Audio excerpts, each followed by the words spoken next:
anything that's great should sneak up on you. And I've noticed that everything I've ever built in my life that's great has snuck up on me because I stayed focused on the main thing. I didn't worry about everything else. And I think that's also allowed me to grow faster than everybody else. And that comes from life before structure, not structure before life. This is the Self-Storage Podcast with the original self-storage expert, Scott Myers. Hello, everyone, and welcome back to the Self-Storage Podcast. I'm your host, Scott Myers, and on today's episode, we have my good friend, Aaron Stokes. Now, Aaron he comes from a little different background than what you're used to hearing in our guests on this show. He does not come from a self-storage background. However, he does come from a background that is very similar. We run down the same path in that we teach people about how to find, evaluate, purchase, and manage self-storage facilities. And what Aaron does is he specializes in helping shop owners in the automotive industry maximize their returns, run their businesses just as efficiently as possible. And he is a numbers guy. When he works with folks, they start with the balance sheet. They start with the P&L. And I've seen this in action. He and I met several months back in some other circles from another introduction. And I got to look into and under the hood of what he's doing in his business, and also go to one of his events, which I'll talk about in a minute. And, to see what he's doing and how he's transforming lives. And his arena has just been nothing but truly inspirational. And also the fact that he wears his faith on his sleeve, and his business does operate as a mission. And you can see that is evident everywhere. So with that, Aaron, welcome to the show. Thanks, man. Glad to be here. This is 2 days in a row. You and I get a chance to chat online via video, if you will. And looking forward to being back in the same room with you again here soon. But I appreciate you taking time out. And I guess before we go into kind of, the background and the context in which we met, and what you're doing, tell everybody here in self-storage land, how did you launch the business that you're in right now in terms of going from a shop owner to then teaching to building this, the massive machine that you have built and this force within your industry? I started in 1999 working on cars in my backyard. Did that till 2004, moved to town. And then eventually between 2004 and 2011, opened up 2 more locations. I will say I didn't open my second until 2009, so I was on one location for a long time. And we continued to grow and grow and grow, and we got to that next level, and we, finally got that third location opened. And once it was opened, I decided to get into car sales. I had a guy that I'd hired to run it for me. I trusted, and then he ended up stealing from me. The whole theft, closing the car lot down, all the stuff ended up costing me about $1.4 million. Out of that, I went through several years of hardship, really rough times. I have an 8th grade education, never been to high school except my daughter's, never went to college. And so I got to this point where everything kind of culminated, and, a guy saw me in an event and said, "Hey man, will you spend some time and coach me?" And I blew him off. I was polite, but, I didn't know that I could help and didn't know that he could afford it, and just kind of didn't pursue it. And over the course of several months, finally did. And this was the summer of, I think, 2016. And I eventually got some stuff together, got it to him. And an employee said, "You should record some of this." So I did. I recorded it on a cell phone and then gave it to my clients. And I think I sold maybe 11 of those packages back then. I have 11 founding members to this day. And from there, it just blew up. I mean, it was crazy. 2017 is really the beginning of it. And I think I probably had, 19 people at my first meeting. I think 19 at my second, 34, and then it was like 64 at the very end of 17. And then in 18, I think it was like 104, and then by the end of 18, I was at 550. And then the one you were just at was nearly 2,000. So it was crazy. Now I've got nearly 1,100 owners, 1,600 locations, and about 3.3 billion in revenue that I'm influencing, in charge of, consulting, whatever you want to call it. Employees now, we are somewhere in the 7 to 11,000 employees that we represent. I we've tried to get accurate numbers, and that's been difficult. But it's a lot, and so yeah, a lot of weight on our shoulders, but we're happy to do it, and we see it as an awesome responsibility, and we are not just doing it for their paychecks; we're doing it for their souls. We talk about God a lot, like you brought up earlier, and I dance that line. It's hard to know where, but I try to be as professionally friendly as I can, and dancing the line right where I tick somebody off, but they don't leave. Yeah. And so I try to say, hey, listen, I'm trying to help you, but there's more help that I can offer you than just putting money in your checking account. And so, yeah, that's kind of how I got started, and got me to where I am today. But I've been doing auto repair 25 years and coaching now about 7, almost 8. Well, because I haven't been around to be able to watch this from the sidelines, I'm limited through the stories of what you just told in a brief version, but I've got the longer version of that. And then to be able to experience it, Aaron, when Christine and I came to visit per your invitation, which we appreciated, just to see, hey, what is this all about? Because, probably like so many people that, asked you or told you, gosh, are there that many people? You've got that many people, 2,000 people that are, coming to an event, and this many people you're following. I didn't even know there are that many shops across the USA. I mean, we coach and teach a lot of folks in self-storage, and it's like, wow, I didn't even know that was a thing. So then to see, this room full of folks that are all fired up and absolutely excited to be there, to then ask them the questions to find out, my goal was to understand how you've created this following. Again, I get to have a conversation with you in another setting with some business owners, but then to then go into the radar and sit at the table at dinner, out in the tent, having some fantastic Southern barbecue, and to speak with each and every person at the table there and just ask them, hey, tell me, how long have you been in Tropics? How long have you been following Aaron? How long have you hitched your wagon to him? And why do you keep coming back to these events? And why have you been here for 11 years? Why have you been here for 5 years? And the answer every single time from every single one of them was that, not that I'm a better shop owner or he's put a bunch of money in my wallet. Like you said, they said, I am a better human being. I am a better husband. I am a better wife. I'm a better father. I'm a better business owner. And they went down the list, and it was always about the personal development side, and that they are better human beings as a result of being part of your organization and working with you, which speaks volumes to not only you as a leader, but the coaches that you pick, which, as you mentioned, are the best of the best in the industry and as humans. And what you've created is something that is really just a force to see. But tell me what, we see so many folks out there. There's gurus, and I don't even like the moniker that is given, because I'm an investor and I'm an educator, and I never profess to be a guru or a know-it-all. But when you set out, when you finally, I mean, there's a point in which you get to the size where you are, where you had to draw a line in the sand and say, okay, now this is a thing, and I got to treat it like a thing. Yeah. Did it happen organically then that you just decided that, hey, I'm going to be myself, or I'm going to do this. This is going to be a part of this personal development side is going to be a part of what I do. Tell me how did that all evolve from the beginning? I think I had 280 members, and I was still running it on the back of a napkin. And I used to be a youth pastor back in the day, so I had my commercial driver's license. I'm still driving the bus to help haul these people around. And I had 280 members, and I was like, holy crap, I think this is a real business. I was still putting all the attention on my shops, because I own my own chain of auto repair shops. And so when I kind of was like, I think this is a thing. My wife was a dance mom, and I'm like pawning all this crap off on my wife. I'm like, I need your help for this event. And my she's picking up food, getting supplies, setting things up, trying to make it all look nice. All the trays for all the cookies and all the desserts and all the, we had 200-300 people coming to these events.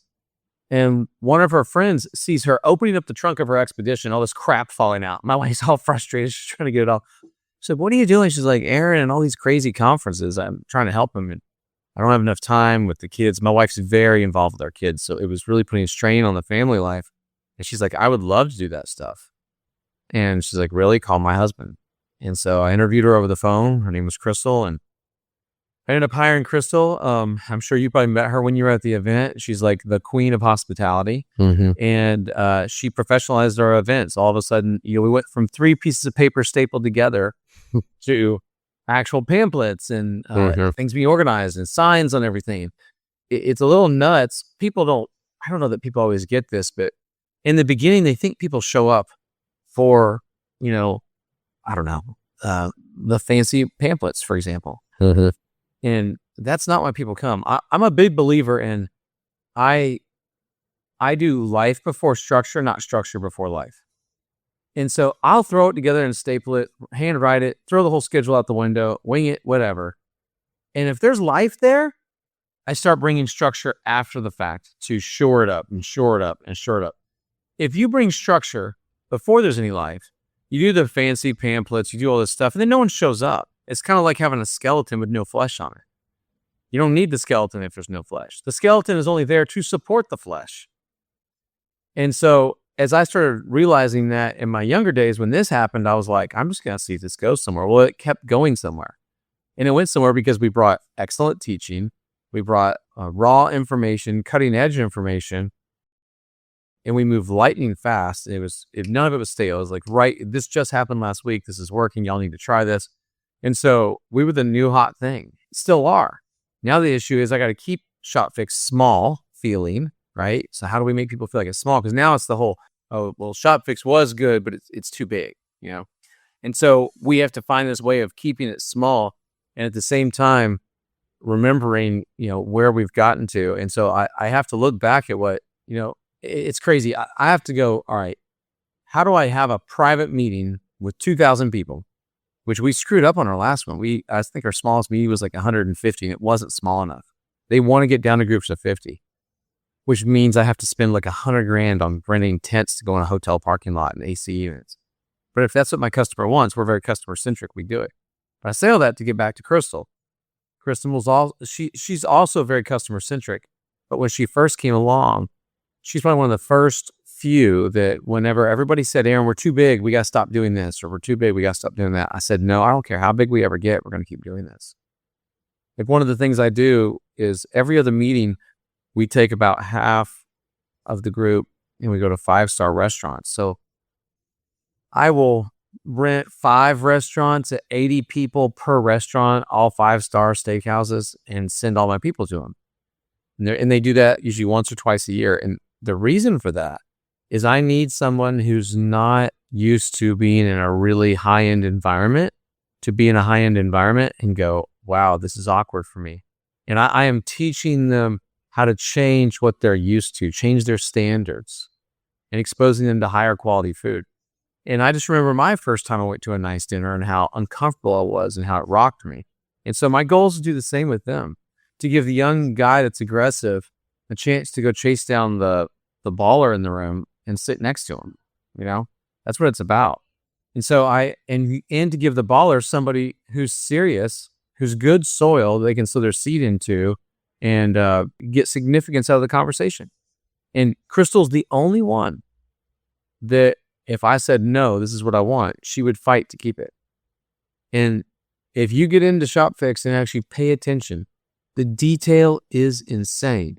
And it is only happening because of what she's doing. And I'll show you. This was our pamphlet from our last meeting here in this building. I own my own training center as well. That one you were at was at a hotel. And so on the back, I have my map. Well, everybody kept saying, Aaron, we need to do an app so they don't have to use this. Well, we tried doing an app without this, and they nearly burned me at the stake. Yeah. It wouldn't work out good. But then people kept opening new tabs on their phone to find the map. I said, put the map back on the back. Everybody fought me on it. Crystal's like, no, we're going to do this because hospitality, right? Well, in one of these, I don't think I have it in this one, but it was at the event you were at. We had all the drink tickets built into the page that you could tear off.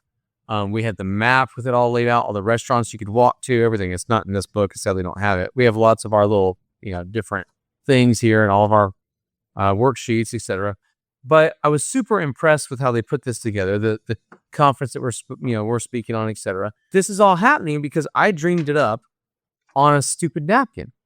And my team, all my coaches, all the different groups for 2025, all the upcoming events throughout the entire year already posted so they can plan their vacations, all of our sponsors, our schedule, everything. This is all happening because this stupid idea I had on a freaking napkin when I didn't know if it was going to be a thing. And now structure has come after the fact and built this. this nice glossy book that cost me $8,000 every time we have an event. But that's part of our culture, that spirit of excellence. And so I think that for anybody who's starting something, it all needs to be about the core. What is the freaking thing that your client wants? They're not paying me for a fancy book. They're not paying me for this.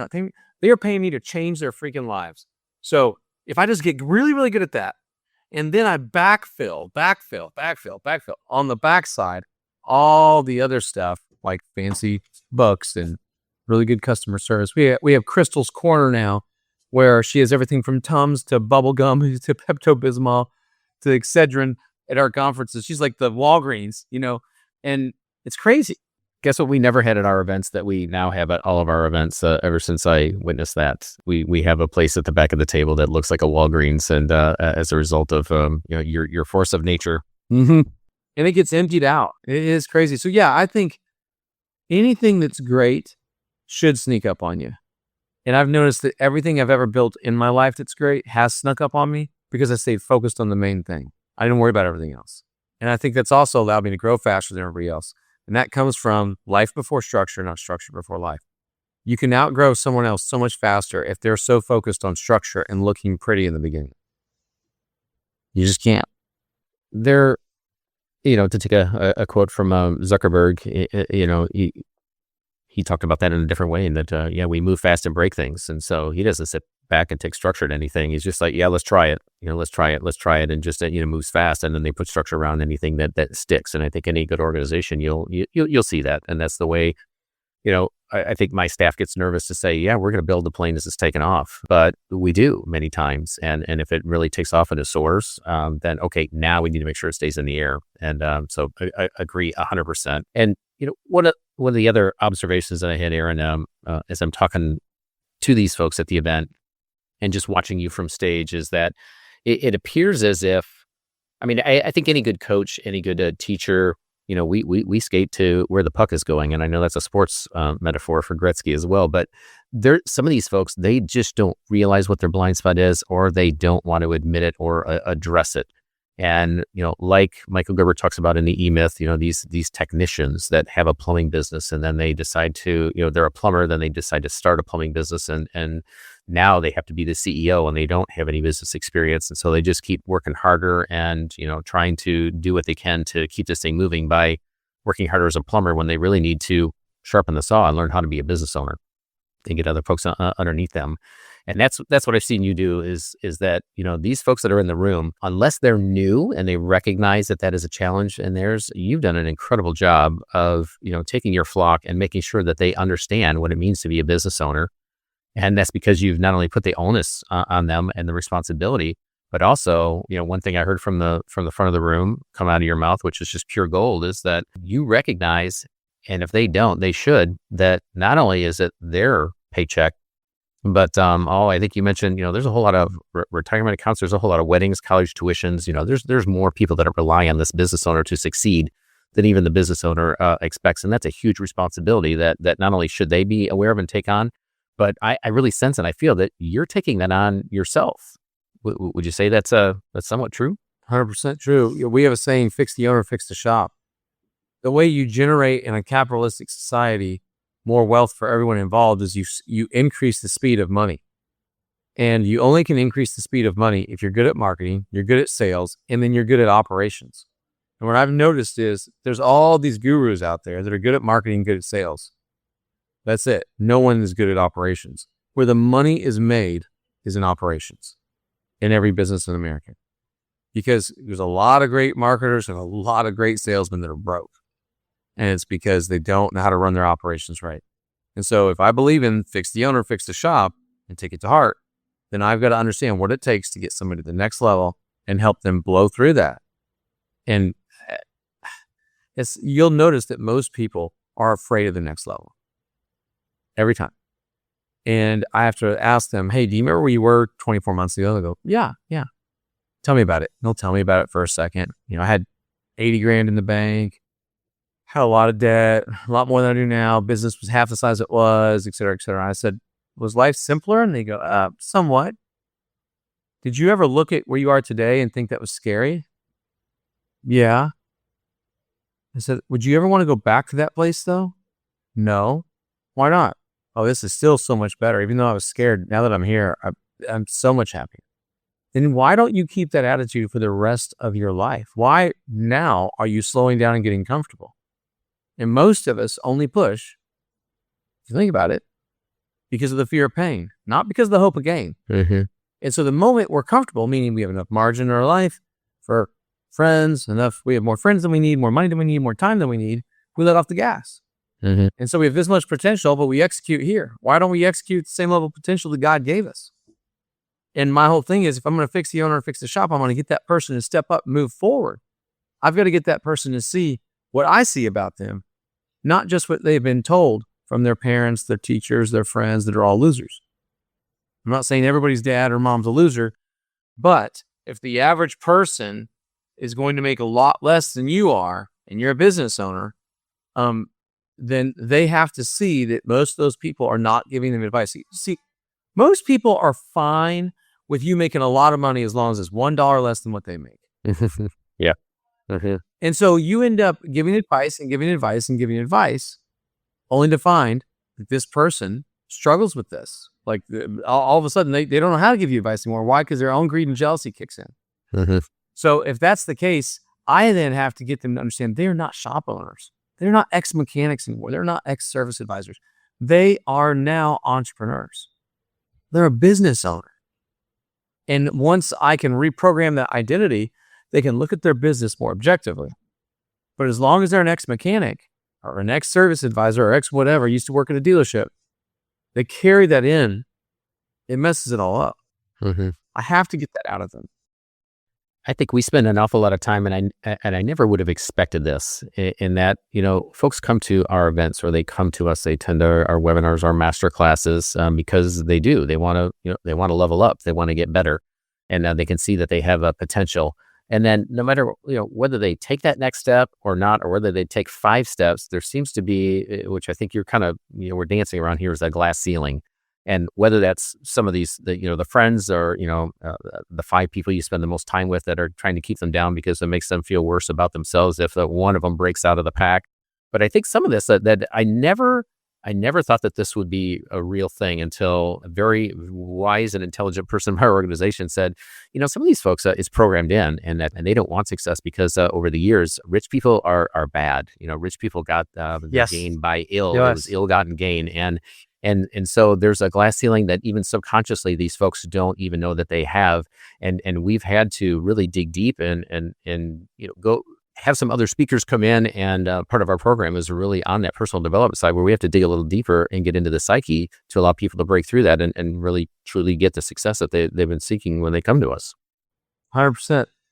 I found that that glass ceiling you speak of, that program you speak of, is the part that has to be undone. So if I talk to your conscious brain says to me, Aaron, I want to make $500,000 a year. I want to make $1 million a year. I want to make $3 million a year. Okay, great. Let's fix your business. My business is broken. I can't. There is no broken business. It's a math problem, and the math is designed to give you exactly what it's giving you, whether it's losing money or making money. You designed the math problem, so let's redesign it. Okay. Well, then they automatically go back to their old ways. How come? That program you're talking about. Well, if you stop and think about just the program is in their head, and it controls 95% of their action at the subconscious level. How do we get the subconscious brain to kick in?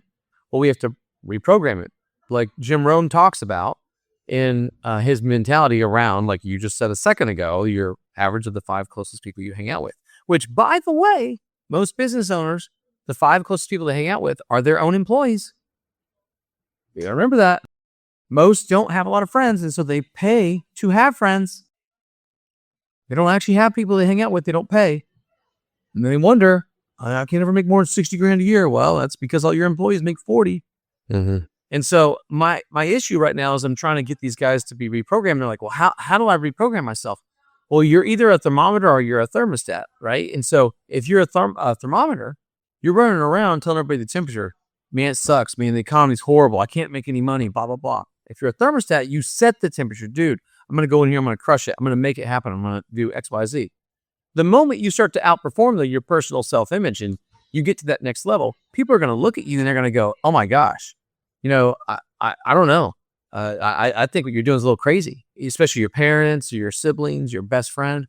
And then you let that worm eat in your head and you go, maybe I am crazy. Maybe I am a loser. And you undo everything that just happened because you'd rather have a friend than have success. And we run from that confrontation. We run from that situation. So you go, Aaron, what do I do?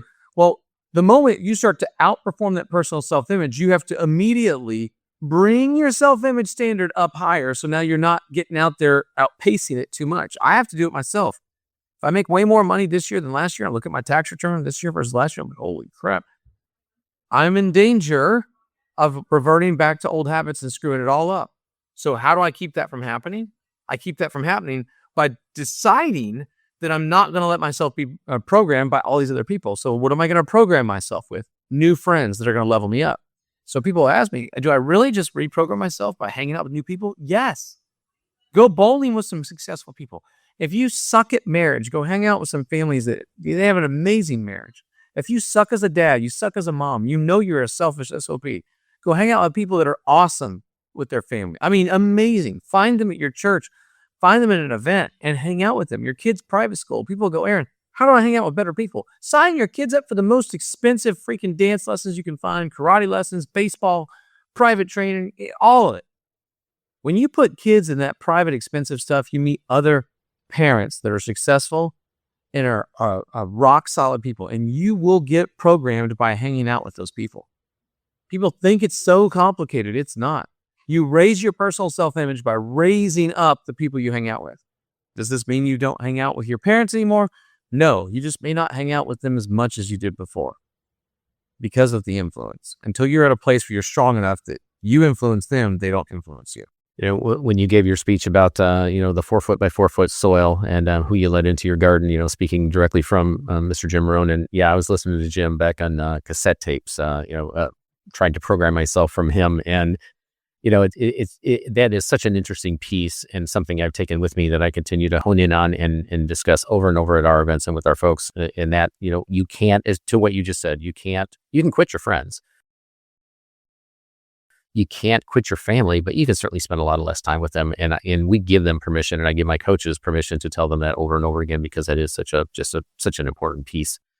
And, the other piece that I did want to touch on, Aaron, which I'm so thankful for, is that, I think, most of my background, and, I'm an investor that ended up with an education business. And it was really a chance meeting with a good friend of yours, Dave Ramsey, when I was helping him out, assisting and volunteering at a Financial Peace University event that he had in Indianapolis. I've been running it in our church. We have a very large church, and I was fortunate enough to volunteer. And backstage, Dave is sitting by himself, prior to the event starting. I'm thinking, well, where are handlers and where are all the people that would stop me from talking with him? And so I did, and I went over and shared my story about, which is basically the same as his in real estate, that I almost lost. Well, he went bankrupt. I almost lost it all. And but turned it around with biblical financial principles. And after I shared that, he started pointing into my chest and looking into the back of my skull like only Dave Ramsey can. And he said, this is your mission. You have to go out and teach people about self-storage, because before they fall into that same position that you and I did in the habitational and the residential real estate business, and this is your calling. And so when Dave Ramsey, tells you that, then I went home that night and told my wife, I said, this is my calling. This is what we're going to do. And so that's how we launched our business. And since that time, it really was it was a divine appointment, and I haven't stopped telling that story. And the fact that was through Dave Ramsey and God speaking through him and telling me that this is what I'm supposed to do. And so my business has been my mission field from the beginning. And because nobody starts, as you know, a 60-hour a week information and seminar business on top of a 60-hour a week shop business or a self-storage investing business.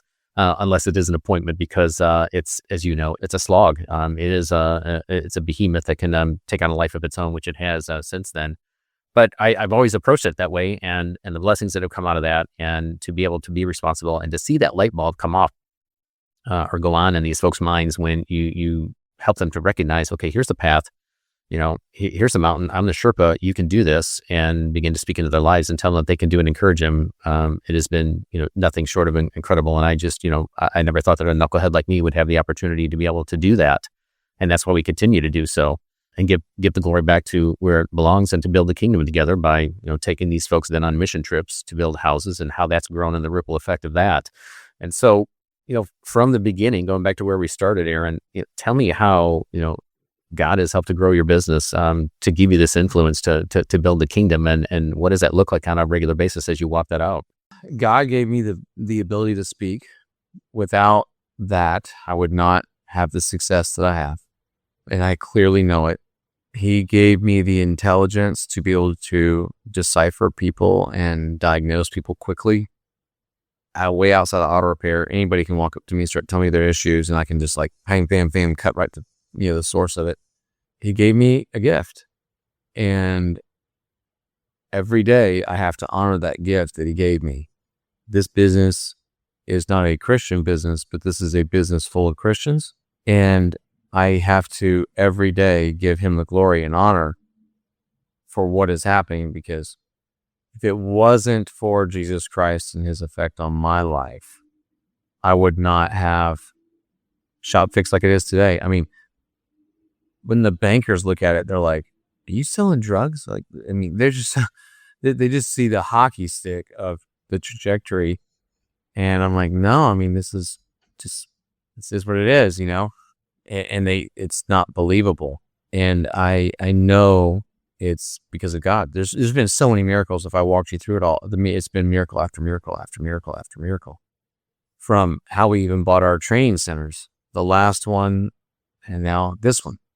And so knowing that, I can't even begin to explain how it has impacted me and changed so much in my life. And so the difference for me, what's happened for me that's made such a huge impact and just absolutely rocked me, has been all these tiny miracles that become massive stepping stones that just have opened up huge doors for me.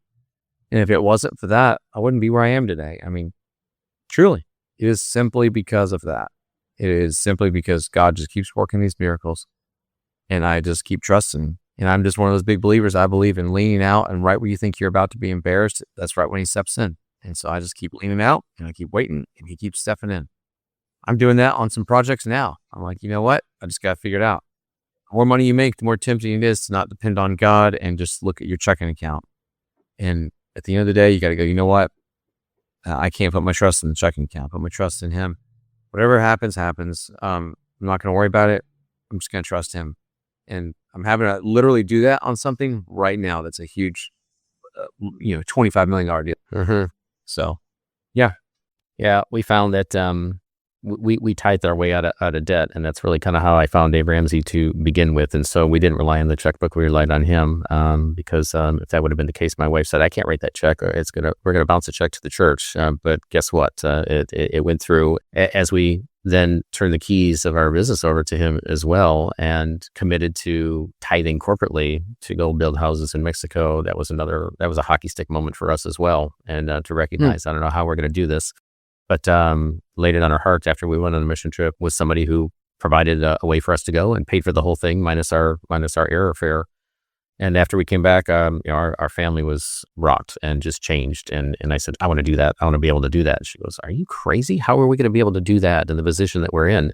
And I said, "Well, I'm feeling compelled to do that, and he's going to bless it." And so we did. We committed to 10%, and guess what? The business took off, and that is what has made a huge impact. It's just being obedient to not only the people that we're entrusted to in our care, but also with the resources that come out of that as well. So I know that you're also dedicated to some mission work, and I just saw that you got back from a trip just recently as well. Do you want to share a little bit with Storage Nation about what you're doing to build the kingdom on the mission field? Yeah, I'm a big believer in missions. As much as you can go, that's great, but also just getting behind it, putting your money where your mouth is. A lot of people just go on a trip, they think that's it, and there's a reason God's giving you this talent. And I know I'm a producer. That's my calling, is to be a producer. My calling's not to be on every board. You go give to a nonprofit, and they're like, "Oh, we'd love to give you a board seat." I'm like, "Nope, don't want it. Don't have time." And so I've just realized where my lane is. And so there are specific ones that I want to do trips with, and then others that I don't worry about it. So one of the ones I do trips with is down in the central part of Mexico, central northern part of Mexico. in a little town called San Pedro, and I also have Torreon right in Coahuila, right in the middle of the country. So I'm a big believer in going down there and helping what they're doing. It's a great pastor, and he's doing awesome work. He's got like 6 sister churches that he's over, and it's pretty cool what he's doing down there. And then I'm a big believer in this school that's educating kids in Africa and Rwanda, where they had the genocide 30 years ago. Real big believer in what they're doing, and love supporting them. Going back there, probably 12 weeks, maybe. So that'll be an interesting trip. That'll be crazy. And that'll be my second time going to that one. That was, everybody needs to go to Africa if you've never been. I mean, it's nothing like the movies make it, or anything. I mean, it was crazy. So I really enjoyed that, and I'm looking forward to going back there again. And here in the States, I get behind that stuff. But you got to be careful too. You know, as you start to become more affluent, the demands in your time can, from good causes, nonprofits, and can come in waves that will destroy you. And I've had to learn to do my role and no more than my role. You know, a lot of times they want me to come hang out and do a tour of a facility and do whatever. And I'm like, I just don't have time. I've got to focus on my wife and my kids. We're barely hanging on now. And so I think it's very, very important that we don't get caught up in the ego that comes with giving. Do it as much as you can in secret, and then go to the events that, you know, you feel like you need to go to. But those of you that have kids at home, like I still do, you just got to be careful. Yep. You got to watch it. Mm-hmm. But it doesn't give you the out to not take your kids on those trips. Mm-hmm. Those kids need to go on those trips. They need to see people that are poorer than them and are in a rough environment. Mm-hmm. So I've really tried to do that with my kids every single year, at least once a year. Mm-hmm. Yeah, that was one of the big pieces that we didn't recognize the impact of that, and it was never anything that we wanted to put in our back pocket and pull out with our kids at any time and say, hey, do you remember when, and you remember how joyful those kids were, you know, when we served. However, I don't have to. They recognize it and they felt it and they see it, and the magnitude of just recognizing that, hey, this is how most of the rest of the world works. And the only difference between us and them is that you were born here, they were born there. That is the only difference. And by the way, the world doesn't owe you anything. Nobody owes you anything. And so, you know, the quicker you understand and recognize that, you know, gratefulness will come out of it. I didn't tell them to be grateful, but they recognize that. And so then shortly, we've been going for a while now. And shortly after that, you know, my son's belly aching about his battery life and his whatever, and it needed to be a newer version. You know, all I have to do is just kind of look over and give him the eye, and he gets it. And he doesn't, and he kind of slumps. You know, he doesn't get mad. You know, he didn't get mad about it, but he just kind of recognized. And for me too, Aaron, you know, when I start getting full of myself and complaining about my first world problems, you know, we go on these trips twice a year, and I can very quickly, because of the recency, you know, teleport myself back to the mission field and how joyful I felt, you know, and seeing what I'm seeing and experiencing there. And I get over myself pretty quick. And so we go for multiple reasons. And that truly is, you know, the bigger ones is just you understand the level of gratefulness that you would never experience unless you go. That's right. That's right. Big believer. I think, especially if you got kids, you got to go. Yeah, 100%. Well, Aaron, my friend, I'm so thankful for your time today. I know you're extremely busy, and I'm thankful for all that you've done to speak into the lives of, you know, your flock and everybody that you serve, as well as a small group of us that get together and chat about business. I benefited from that immensely. And so I owe you a debt of gratitude as well. So Aaron, as we wrap up, what is the best piece of advice that you have ever been given that you'd like to share with Storage Nation? Always ask yourself, how will this be told? And every single thing I go to do, I ask myself to remember, how will this be retold? Not what happened, not what I think happened, but how it will be retold. And that has kept me out of more hot water. That has kept me on the path that is, you know, we're coaching so many people. We always have crazy crap happening. Mm-hmm. All it takes is something crazy to happen with one of our clients. You want to help, good-hearted gesture, but maybe you just need to sit back a minute, let the dust settle, make sure you should, because some other truth might show up that you weren't expecting that all of a sudden skews your whole view of the situation. So I feel embracing what I just said will lead to more mature behavior and business activity in a more mature business overall versus not worrying about it, not worrying about the ramifications, and just running out there and reacting to everything that happens in business. I just don't anymore. I ask myself, how will this be retold? And if I don't want it retold, I don't do anything. And sometimes it takes a lot more courage to stand there and do nothing than it is to actually get involved. Yep. 100%. I think a lot of people get sucked into a lot of distraction that doesn't benefit their own life or their own business. So just my 2 cents. And that is from my 30s till today has helped me greatly versus when I was in my 20s. Well, there's a lot of gold in that, and that's because there's a ton of truth in that, Aaron. So I appreciate you sharing that as well. So, Aaron, you know, this is a self-storage podcast, but these are also all small business owners and folks that are looking at different things. But if they would just want to lean in to look at more about you and your approach and what you're doing over at ShopFix, what is the best way for them to be able to peer into the glass? We do a little bit on YouTube. That's about to ramp up a lot here soon. We do more on Facebook than anywhere. We do a little bit on Instagram. Again, that's about to ramp up here. But Facebook's probably the place where they can find the most info. That's where I always have got posting happening, etc. But it will be hitting the other platforms here shortly. Perfect. Well, once again, Aaron, appreciate your time. Appreciate what you're doing, and looking forward to being back in the same room with you again here very soon. All right, man. Thanks so much, Scott. Appreciate it. Take care, bud. Thanks, Aaron. Hey, gang, wait. 3 things before you leave. First, don't forget to follow the Self Storage Podcast and turn on your notifications so you never miss another episode. And while you're there, please leave us a 5-star review if you like the show. Second, be sure to share your favorite episodes and more via Instagram. And don't forget to tag us.